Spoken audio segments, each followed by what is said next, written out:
So ಇದೆ ನಮ್ಮ ಶ್ರೀ ಬಿಂಡಿಗ ದೇವಿರಮ್ಮನವರ ದೇವಸ್ಥಾನ. ಮತ್ತೆ ಇಲ್ಲಿ ದೇವ್ರ ಬಾಗ್ಲು ತೆಕ್ಕೊಳ್ಳುತ್ತಲ್ಲ, ಅದು ಯಾವಾಗ? ಅದು ಪರದೆ ಬಿಟ್ಟಿರ್ತೀವಿ ಬಾಗಿಲಿಗೆ. ನಾವು ಮೊದಲು ಈ ತೋಟ ಕಾಡು ಎಲ್ಲ ದಾಟಿ ಮೇಲೆ ಹೋಗಿ ಬಂದ್ವಿ. ಸೊ ದೇವಿರಮ್ಮನ ಬೆಟ್ಟ ಇಲ್ಲಿ ಕಾಣಿಸ್ತಾ ಇದೆ ನಿಮಗೆ. ಸೊ ಅಲ್ಲೇನೆ ದೇವಿನ ತಂದು ಇಡೋದು ವರ್ಷದಲ್ಲಿ ಒಂದ್ಸತಿ.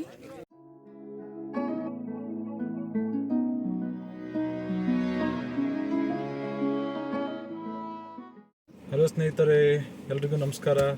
ಸೊ ಇವತ್ತು ಏನು ಮಾಡೋದಂತ ಯೋಚನೆ ಮಾಡಿ ದೇವಿರಮ್ಮ ದೇವಸ್ಥಾನಕ್ಕೆ ಹೋಗೋಣ ಅಂತ ಯೋಚನೆ ಮಾಡ್ಕೊಂಡು ಹೊರಟಿದ್ದೀವಿ. ದೇವಸ್ಥಾನ ಅಂತೂ ತುಂಬ ಚೆನ್ನಾಗಿದೆ, ಪ್ರಕೃತಿ ಸೌಂದರ್ಯನಲ್ಲಿ ಸವಿಬೋದು. ಸೊ ನಾವು ಎಲ್ಲ ಫ್ಯಾಮಿಲಿ ಸಮೇತ ಹೊರಟಿದ್ದೀವಿ. ನೋಡಿ ಇಷ್ಟು ಜನ ಇದ್ದಾರೆ ಇಲ್ಲಿ, ಕ್ಯಾಮ್ರಾದಲ್ಲಿ ಕಾಣಿಸ್ತಾ ಇದ್ದಾರೆ ನೋಡಿ ಇವರೆಲ್ಲ. ಓಕೆ, ಎಲ್ಲ ಅಲ್ಲಿ ಹೋದ್ಮೇಲೆ ನಿಮಗೆ ಮತ್ತೆ ಸಿಗ್ತೀವಿ.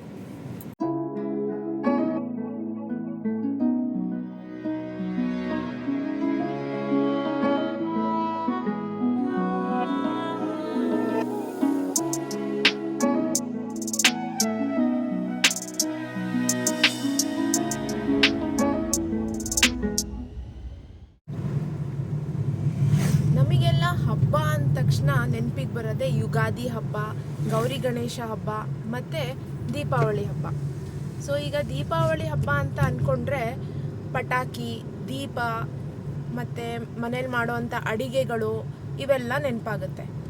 ಆದರೆ ಇಲ್ಲಿ ನಮ್ಮೂರಿನಲ್ಲಿ ಅಂದರೆ ಚಿಕ್ಕಮಗಳೂರಿನಲ್ಲಿ ದೀಪಾವಳಿ ಅಂದ ತಕ್ಷಣ ದೇವಿರಮ್ಮನ ದೇವಸ್ಥಾನನೇ ನೆನಪಾಗೋದು. ಯಾಕೆಂದರೆ ವರ್ಷ ಇಡೀ ದೇವಸ್ಥಾನದಲ್ಲಿ ಅಂದರೆ ಊರಲ್ಲಿರೋ ದೇವಸ್ಥಾನದಲ್ಲಿ ದೇವಿ ಇರ್ತಾರಲ್ಲ, ಅವತ್ತು ಒಂದಿನ ಮಾತ್ರ ಬೆಟ್ಟದ ಮೇಲೆ ಅವರ ದರ್ಶನ ಕೊಡ್ತಾರೆ. ಸೊ ಇವತ್ತು ನಾವು ಚಿಕ್ಕಮಗಳೂರಿಂದ 22 ಕಿಲೋಮೀಟ್ರ್ ದೂರದಲ್ಲಿರುವಂಥ ದೇವಿರಮ್ಮ ದೇವಸ್ಥಾನಕ್ಕೆ ಹೋಗ್ತಾ ಇದ್ದೀವಿ. ಇದು ಹೋಗುವಾಗ ಮೊದಲು ಕೈಮರ ಸಿಕ್ಕತ್ತೆ. ಕೈಮರದಿಂದ ಡಿವಿಯೇಟ್ ಹಾಕ್ಕೊಂಡು ಸ್ಟ್ರೈಟ್ ಅಂದರೆ ರೈಟ್ ಸೈಡ್ ತೊಗೊಂಡ್ರೆ ನಮಗೆ ದೇವಿರಮ್ಮ ದೇವಸ್ಥಾನಕ್ಕೆ ಹೋಗೋ ರೂಟ್. ಸೊ ಇಲ್ಲಿಂದ ತರೀಕೆರೆಗೆ ಸಹ ಹೋಗ್ಬೋದು. ತರೀಕೆರೆ ರೂಟ್ ಅಂದರೆ ಒಂದು 41 ಕಿಲೋಮೀಟ್ರ್ ಏನೋ ಆಗುತ್ತೆ ತರೀಕೆರೆಗೆ. ಸೊ ಇಲ್ಲಿ ಮಲ್ಲೇನಹಳ್ಳಿ ಅಂತ ಒಂದು ಊರು ಸಿಕ್ಕತ್ತೆ. ಈ ಮಲ್ಲೇನಹಳ್ಳಿಯಲ್ಲಿ ಇರುವಂಥ ಬಿಂಡಿಗದಲ್ಲಿ ನಮ್ಮ ದೇವಿರಮ್ಮ ನೆಲೆಸಿರ್ತಾರೆ.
ಸೊ ಇದೆ ನಮ್ಮ ಶ್ರೀ ಬಿಂಡಿಗ ದೇವಿರಮ್ಮನವರ ದೇವಸ್ಥಾನ.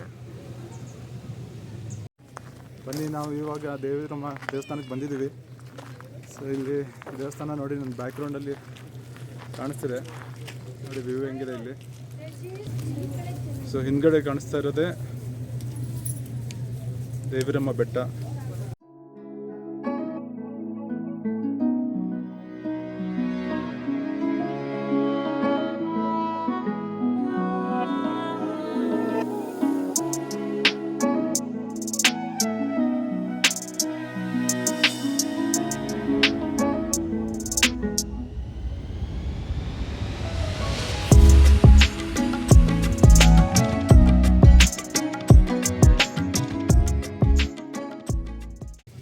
ಫಸ್ಟ್ ಬಂದ ತಕ್ಷಣ ನಾವು ಸಾಮಾನ್ಯವಾಗಿ ವಿಘ್ನೇಶ್ವರನ ದೇವಸ್ಥಾನಕ್ಕೆ ಹೋಗಿ ಪೂಜೆ ಮಾಡಿಕೊಂಡು ಆಮೇಲೆ ಇಲ್ಲಿ ದೇವಸ್ಥಾನಕ್ಕೆ ಬರ್ತೀವಿ.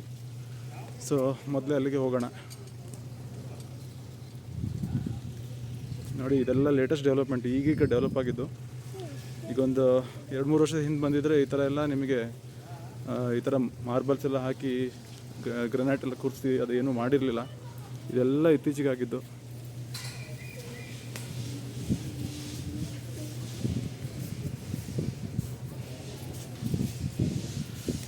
ವಿಘ್ನೇಶ್ವರ ಟೆಂಪಲ್ಗೆ ಹೋಗ್ತೀವಿ.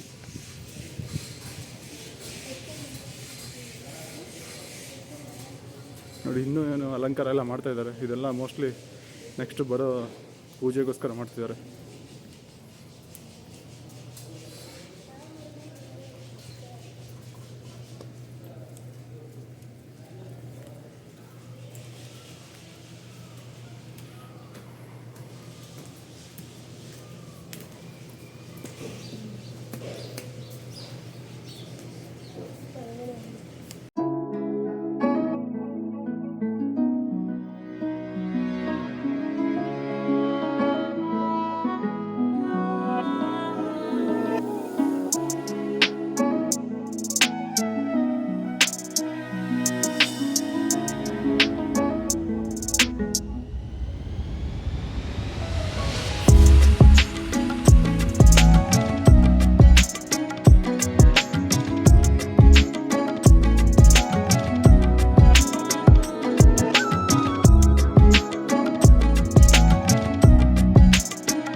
ದೇವಸ್ಥಾನದಲ್ಲಿ ಆರತಿ ಎಲ್ಲ ಮುಗಿಸ್ಕೊಂಡು ಪೂಜೆ ಎಲ್ಲ ಮುಗಿಸ್ಕೊಂಡು ಈಗ ಹೊರಗಡೆ ಬಂದಿದ್ದೀವಿ.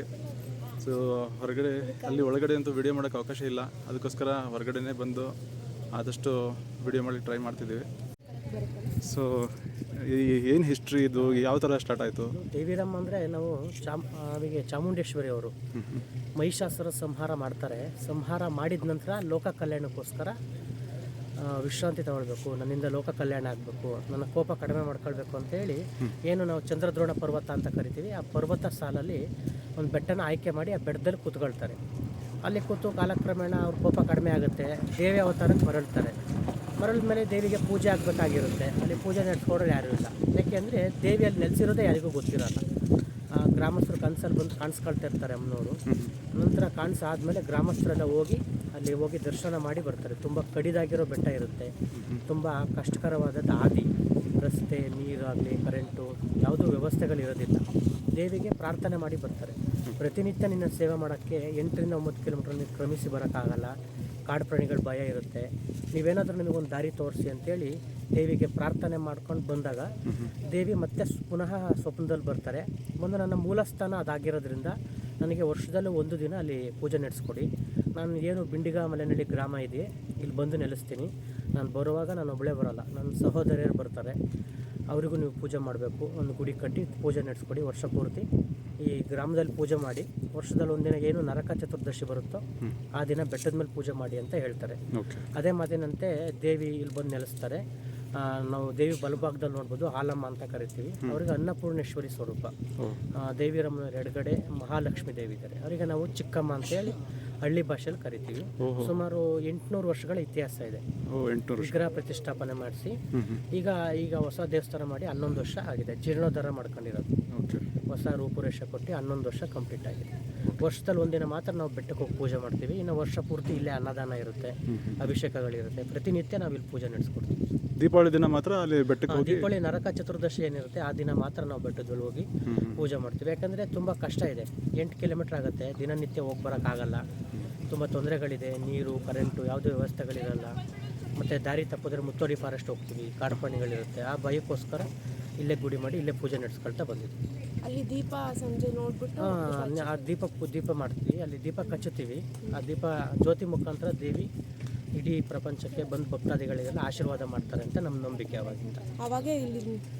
ಅವಾಗಿಂದ ಇಡೀ ಚಿಕ್ಕಮಗಳೂರು ತುಂಬ ಹಬ್ಬ ಶುರುವಾಗುತ್ತೆ ಆ ಜ್ಯೋತಿ ನೋಡಿದ ನಂತರ. ಮತ್ತೆ ಇಲ್ಲಿ ದೇವ್ರ ಬಾಗಿಲು ತೆಕ್ಕೊಳ್ಳುತ್ತಲ್ಲ, ಅದು ಯಾವಾಗ? ಅದು ಪರದೆ ಬಿಟ್ಟಿರ್ತೀವಿ ಬಾಗಿಲಿಗೆ. ನಾವು ಮೊದಲನೇ ದಿವಸ ದೇವಿಗೆ ಬೆಟ್ಟದ ಮೇಲೆ ಪೂಜೆ ಮಾಡ್ತೀವಿ. ನಂತರ 2ನೇ ದಿವಸ ಏನಿರುತ್ತೆ ಆ ದಿನ ದೇವಿನ ಇಲ್ಲಿ ಮಾಡ್ಕೊಳ್ಬೇಕು. ಆಗ ನಾವು ಪೂಜೆಗಳು ಮಾಡಿ ದೇವಿನ ಕೂತು ಕರೆದಾಗ ಅವರು ಗಾಳಿ ರೂಪದಲ್ಲಿ ಬಂದು ಇಲ್ಲಿ ವಿಗ್ರಹ ಸೇರ್ಕೊಳ್ತಾರೆ ಅಂತ ನಂಬಿಕೆ. ಅದು ಬಾಗಿಲು ಓಪನ್ ಆಗಲ್ಲ, ನಾವು ಏನು ಬಾಗಿಲಿಗೆ ಒಂದು ಪರದೆ ಬಿಟ್ಟಿರ್ತೀವಿ, ಆ ಪರದೆನ ಸರಿಸ್ಕೊಂಡು ದೇವಿ ಹೋಗಿ ವಿಗ್ರಹ ಸೇರ್ಕೊಳ್ತಾರೆ ಅಂತ ನಂಬಿಕೆ. ಅದನ್ನೇನು ಬಾಗಿಲು ಓಪನ್ ಅಂತ ಕರೀತಾರೆ. ಅದಕ್ಕೆ ಏನು ಮೂಲ ಏನು ಅಂದರೆ ಆ ಪರದೆ ಇರುತ್ತೆ, ಆ ಪರದೆಗೆ ಬಟ್ಟೆ ಪಿನ್ ಹಾಕಿರ್ತೀವಿ, ದೇವಿ ಗಾಳಿ ರೂಪದಲ್ಲಿ ಹೋಗ್ತಾರೆ. ಹಾಗಾಗಿ ದೇವಿ ಪುರ ಪ್ರವೇಶ ಆಯಿತು ಅಂತ ನಮಗೆ ಗೊತ್ತಾಗುತ್ತೆ. ನಾವು ನಂತರ ಬಾಗಿಲು ತೆಗೆದು ಪೂಜೆ ಶುರು ಮಾಡ್ತೀವಿ. ಅದಕ್ಕೆ ಬಾಗಿಲೋಪಲ್ ಅಂತ. ಕೆಂಡ ಹಾರಿಸೋದು ಅದ್ರ ನಂತರ ನಂತರ ಬಲಿಪಾಡ್ಯಮಿ ರಾತ್ರಿ ದಿವಸ ಕೆಂಡದ ಗುಂಡಿ ಪೂಜೆ ಆಗಿ ಬೆಳಗಿನ ಜಾವ ಸೂರ್ಯ ಉದಯ ಆಗೋದ್ರೊಳಗಡೆ ಕೆಂಡ ಪೂಜೆ ಆಗುತ್ತೆ. Thank you. ಇವಾಗ ನೀವೆಲ್ಲ ಕೇಳಿಸ್ಕೊಂಡ್ರಿ. ಸೊ ಅವ್ರ ಹತ್ರ ನಾವು ಮಾತಾಡಿದ್ವಿ. ಅವ್ರ ಇದ್ರ ಬಗ್ಗೆ ಎಲ್ಲ ಹಿಸ್ಟ್ರಿ ನಮಗೆ ತಿಳಿಸಿದ್ದಾರೆ. ಸೊ ಈ ಹಿಸ್ಟ್ರಿಯಿಂದ ನಿಮಗೂ ಇದ್ರ ಬಗ್ಗೆ ನಾಲೆಡ್ಜ್ ಬಂತಂತ ಅಂದ್ಕೊಳ್ತೀವಿ. ಇದೇ ಭೋಜನ ಶಾಲೆ ನೋಡಿ, ಇಲ್ಲೊಬ್ರು ಇದ್ದಾರೆ. ಇವರು ಊಟಕ್ಕೆ ವೇಟ್ ಮಾಡ್ತಾ ಇದ್ದಾರೆ. ಇಲ್ಲಿ ಬೋರ್ಡಲ್ಲಿ ಹಾಕಿದ್ದಾರೆ ಸಮಯ, ಪೂಜೆಯ ಸಮಯ 10ರಿಂದ 2 ಗಂಟೆ ಮತ್ತು 5ರಿಂದ 7:30 ತನಕ. ಪ್ರಸಾದ 12ರಿಂದ 2:30 ತನಕ ಸಿಕ್ಕತ್ತೆ. ಮತ್ತು ಇಲ್ಲಿಗೆ ಬರಲಿಕ್ಕೆ ರಾಜ್ಯ ಸರ್ಕಾರದಿಂದ ಬಸ್ ವ್ಯವಸ್ಥೆ ಸಹ ಇದೆ. ಸೊ ಬೆಳಗ್ಗೆ 11 ಗಂಟೆಗೊಂದು ಮತ್ತು 11:15ಗೊಂದು 2 ಬಸ್ ಅಂತೂ ಇದ್ದೇ ಇರುತ್ತೆ. ಬಸ್ನಲ್ಲಿ ಬಂದಿರೋ ಜನ ಮತ್ತು ಇಲ್ಲಿ ಪ್ರಸಾದ ಎಲ್ಲ ಸೇವನೆ ಮಾಡಿ ನಂತರ ಇಲ್ಲಿಂದ ವಾಪಸ್ ಹೋಗಿ. ಸೊ ಇಲ್ಲೆಲ್ಲ ಕೆಲಸ ನಡೀತಾ ಇದೆ. ಮೇಲೆ ಗುಡ್ಡ ಕಾಣಿಸ್ತಾ ಇದೆ ನೋಡಿ, ಬೆಟ್ಟ ನೋಡಿ, ನಿಮ್ಮ ಮೇಲ್ಗಡೆ ಇರೋ ಬೆಟ್ಟ. ಸೊ ನಾವು ಸಹ ಹೋಗಿದ್ವಿ. ನಾನು ಕಾಲೇಜಲ್ಲಿದ್ದಾಗ ಅಪ್ಪನ ಜೊತೆ ಹೋಗಿದ್ದೆ. ಇಲ್ಲಿ ಹೋಗಿ ಮೇಲೆ ಇರುವ ದೇವಿಯ ದರ್ಶನ ಮಾಡ್ಕೊಂಡು ಬಂದಿದ್ವಿ. ಮಲ್ಲೇನಹಳ್ಳಿಗೆ ಸುಮಾರು 5 ಗಂಟೆ ಅಷ್ಟೊತ್ತಿಗೆ ಬಂದು ಅಲ್ಲಿಂದ ಈ ತೋಟ ಕಾಡು ಎಲ್ಲ ದಾಟಿ ಮೇಲೆ ಹೋಗಿ ಬಂದ್ವಿ. ಮೇಲೆ ತುಂಬ ಕಿರಿದಾದ ರಸ್ತೆ ಇರುತ್ತೆ. ಅಂದರೆ ಒಬ್ಬರು ಹಿಂದೆ ಒಬ್ಬರು ಹೋಗಬೇಕು. ಮಧ್ಯಾಹ್ನ ತನಕ ಆಗುತ್ತೆ ಬೆಳಗ್ಗೆ ಹೊರಟ್ರೆ. ಅಂದರೆ ಝೂಮ್ ಮಾಡ್ತಾ ಇದ್ದೀವಿ, ನೋಡ್ಬೋದು ನೀವು. ಮೇಲ್ಗಡೆ ಅಲ್ಲೇ ದೇವಿನ ತಗೊಂಡೋಗಿ ಕೂರಿಸಿ ಮತ್ತೆ ವಾಪಸ್ ಕರ್ಕೊಂಬರೋದು.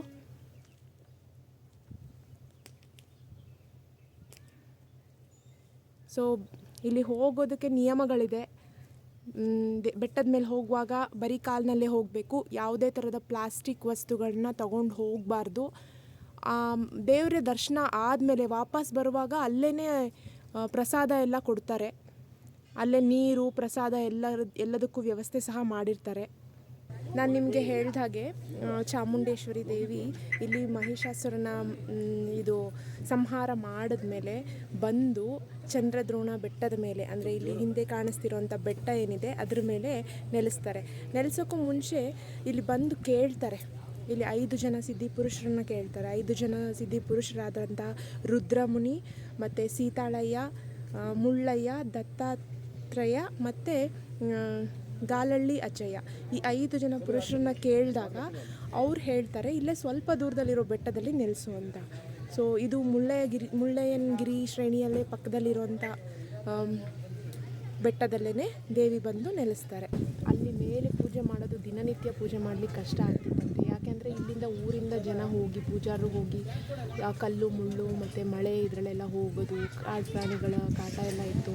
ಸೊ ಅಲ್ಲಿ ಪಕ್ಕದಲ್ಲಿ ಮುತ್ತೋಡಿ ಫಾರೆಸ್ಟ್ ಎಲ್ಲ ಇರೋದ್ರಿಂದ ಕಷ್ಟ ಆಗ್ತಿದ್ರಿಂದ ದೇವ್ರನ್ನ ಜನರೆಲ್ಲ ಬೇಡ್ಕೊಂಡಿದ್ರಿಂದ ದೇವರು ಸ್ವಪ್ನದಲ್ಲಿ ಬಂದು 1 ವರ್ಷ ಇಡೀ ನಾನು ಅಲ್ಲಿ ಇದು ದೇವಸ್ಥಾನದಲ್ಲೇ ಪೂಜೆ ಮಾಡಿ, ಕೆಳಗಡೆ ಊರಲ್ಲಿರೋ ದೇವಸ್ಥಾನದಲ್ಲಿ ಪೂಜೆ ಮಾಡಿ, ಆದರೆ 1 ದಿನ ಅಂದರೆ ವರ್ಷದಲ್ಲಿ 1 ದಿನ ಮಾತ್ರ ಬೆಟ್ಟದ ಮೇಲೆ ತಂದು ಪೂಜೆ ಮಾಡಿ ಅಂತ ಹೇಳಿದ್ರಂತೆ. ಸೊ ಹಾಗಾಗಿ ನರಕ ಚತುರ್ದಶಿ ದಿನ ದೇವ್ರನ್ನ ಮೇಲೆ ತಗೊಂಡು ಹೋಗಿ ಅಲ್ಲಿ ಪೂಜೆ ಮಾಡ್ತಾರೆ.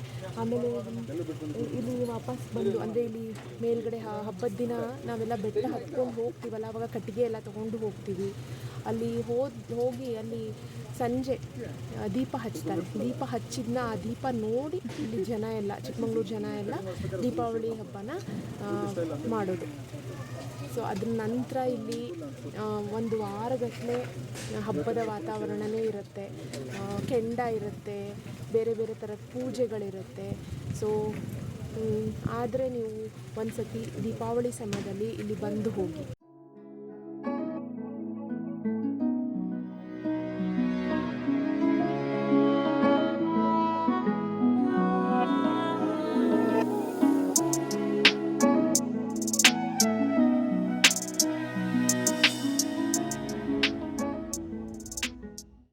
ಇಲ್ಲಿ ಒಂದು ಚಿಕ್ಕ ಕಲ್ಯಾಣಿ ಇದೆ.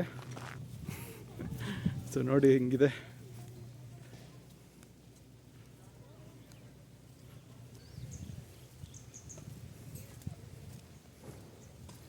ಸೊ ಇಲ್ಲಿ ನಂದಿ ಇದೆ. ಸೊ ಇಲ್ಲಿ ನೀರು ಹರಿದು ಬಾವಿಗೆ ಸೇರುತ್ತೆ ನೋಡಿ. ಇದೆ ಇಲ್ಲಿ ಚಿಕ್ಕ ಬಾವಿ, ಆ್ಯಕ್ಚುಲಿ ಕಲ್ಯಾಣಿ ಥರನೇ ಕಟ್ಟಿದ್ದಾರೆ, ಬಟ್ ಇಲ್ಲಿ ಆಮೆಗಳನ್ನೆಲ್ಲ ಬಿಟ್ಟಿದ್ದಾರೆ. ಇವತ್ತು ಯಾವ ಆಮೆನೂ ಕಾಣ್ತಿಲ್ಲ, ಬಟ್ ಯೂಶ್ವಲ್ ಆಗಿರ್ತವೆ ಆಮೆಗಳು. ಸೊ ನಾನು ಹೇಳ್ದಂಗೆ 11 ಗಂಟೆಗೆ ಒಂದು ಬಸ್ ಇದೆ ಅಂತ. ಇದು ಚಿಕ್ಕಮಗಳೂರಿಂದ ಬಂದಿರೋಂಥ ಬಸ್ಸು. ಚಿಕ್ಕಮಗಳೂರು ಬಸ್ ಸ್ಟ್ಯಾಂಡಿಂದ 11 ಗಂಟೆಗೆ ಹೊರಡುತ್ತೆ. ಇಲ್ಲಿಗೆ ಸುಮಾರು 11:30 ಅಷ್ಟೊತ್ತಿಗೆ ಬರುತ್ತೆ. ನೋಡಿ, ಯಾರಿಗಾರು ಬರ್ಬೇಕು ಅನಿಸಿದ್ರೆ ಆರಾಮಾಗಿ ಬಸ್ ಸ್ಟ್ಯಾಂಡಿಂದನೇ ಬಸ್ ಹತ್ಕೊಂಡು ಬಂದ್ಬಿಡ್ಬೋದು. ಬೆಟ್ಟ ನೋಡಿ ಎಷ್ಟು ಚೆನ್ನಾಗಿ ಕಾಣಿಸ್ತಾ ಇದೆ. ಖುಷಿ ಆಗುತ್ತೆ ನಾವು ದೇವಿನ ಅಲ್ಲಿ ಮೇಲೆ ಹೋಗಿ ದರ್ಶನ ಒಂದ್ಸತಿ ಮಾಡಿದ್ದೀವಿ ಅಂತ ಹೇಳ್ಕೊಳ್ಳೋಕ್ಕೆ. ಇಲ್ಲಿ ಹೋಗುವಾಗ ಫಸ್ಟು ಹಳ್ಳಿ ಮೂಲಕ ಹೋಗಬೇಕು. ಇದೇ ಹಳ್ಳಿ ಮೂಲಕ ಹೋಗಿ ಮೊದಲಿಗೆ ನಿಮಗೆ ಕಾಫಿ ತೋಟ ಅದೆಲ್ಲ ಸಿಗುತ್ತೆ. ಕಾಫಿ ತೋಟ ಎಲ್ಲ ದಾಟಿದ ಮೇಲೆ ಕಾಡು ಸ್ಟಾರ್ಟ್ ಆಗ್ತಾ ಹೋಗುತ್ತೆ. ಕಾಡು ಸ್ವಲ್ಪ ದಾಟಿದ ಮೇಲೆ ನಿಮಗೆ ಬೆಟ್ಟ ಅಲ್ಲಿ ಕಾಣಿಸ್ತಾ ಇದೆಯಲ್ಲ, ಝೂಮ್ ಮಾಡಿ ಬೇಕಾದ್ರೆ ನೋಡಿ. ಕಾಲ್ದಾರಿ ಕಾಣಿಸುತ್ತೆ, ಆ ಕಾಲ್ದಾರಿಯಲ್ಲೇ ಹೋಗ್ಬೋದು. ಹೀಗೆ ಒಂದು ಸುತ್ತು ಬರಬೇಕು, ಸುತ್ತು ಬಂದು ಮೇಲೆ ಹತ್ತಬೇಕಾಗುತ್ತೆ. ನೋಡಿ, ಕೆಳಗಡೆ ಅಲ್ಲಿ ದೇವಿರಮ್ಮ ದೇವಸ್ಥಾನನೂ ಕಾಣ್ತಾ ಇದೆ. ನಾವು ಅಲ್ಲೇ ಇವಾಗ ಹೋಗಿ ಬಂದಿದ್ದೀವಿ. ಇಲ್ಲಿಂದ ನೀವು ಝೂಮ್ ಮಾಡಿದ್ರೆ ಕಾಣಿಸುತ್ತೇನೋ ನೋಡಿ. ನೋಡಿ ಅಲ್ಲಿ ಕಾಣಿಸ್ತಿದೆಯಲ್ವಾ, ಅದೇ ದೇವಸ್ಥಾನ. ನಾವು ಇವಾಗ ತಾನೇ ಅಲ್ಲಿಂದ ಬರ್ತಾ ಇದ್ದೀವಿ. ವ್ಯೂ ನೋಡಿ ಎಷ್ಟು ಚೆನ್ನಾಗಿದೆ. ಇಲ್ಲಿ ಎಲ್ಲ ಕಡೆ ಇನ್ನೂ ಮಂಜು ಇದೆ. ಸೊ ದೇವಿರಮ್ಮನ ಬೆಟ್ಟ ಇಲ್ಲಿ ಕಾಣಿಸ್ತಾ ಇದೆ ನಿಮಗೆ. ಸೊ ಅಲ್ಲೇನೆ ದೇವಿನ ತಂದು ಇಡೋದು ವರ್ಷದಲ್ಲಿ ಒಂದ್ಸತಿ.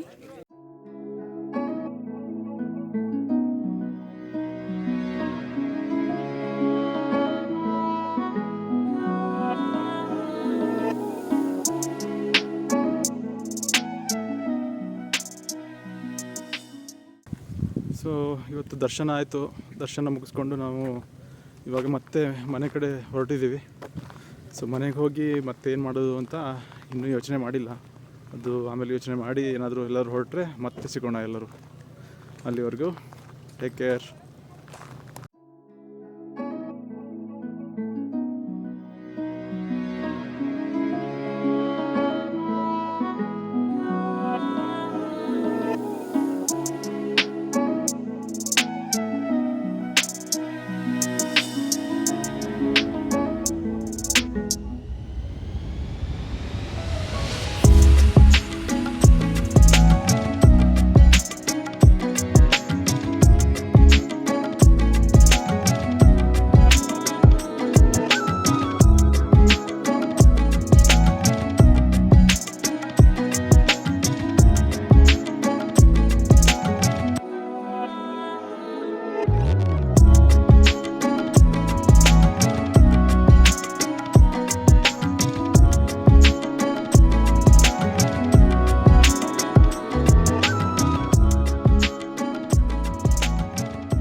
ನಿಮಗೆ ಈ ವಿಡಿಯೋ ಇಷ್ಟ ಆದರೆ ಲೈಕ್ ಮಾಡಿ, ಶೇರ್ ಮಾಡಿ ಮತ್ತು ಸಬ್ಸ್ಕ್ರೈಬ್ ಮಾಡಿ.